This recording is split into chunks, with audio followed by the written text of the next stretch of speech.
মুক্তিযুদ্ধের চেতনা টিভিতে আপনাদের স্বাগতম। এখন দেখবেন আমাদের প্রতিনিধির পাঠানো তথ্য চিত্রে বিস্তারিত।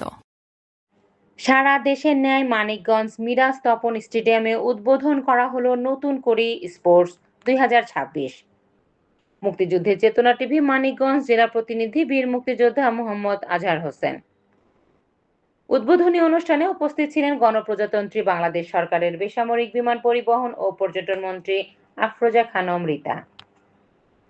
2রা মে 2026 শনিবার মানিকগঞ্জ স্টেডিয়ামে জেলা প্রশাসনের আয়োজনে জেলাব্যাপী শিশু কিশোরদেরকে মাদকের আসক্ত থেকে রক্ষার জন্য এবং শিশু কিশোরদের সুষ্ঠু মানসিক বিকাশের লক্ষ্যে বাংলাদেশ সরকারের মাননীয় প্রধানমন্ত্রীর নির্দেশক্রমে নতুন করে স্পোর্টস উদ্বোধন করা হয়।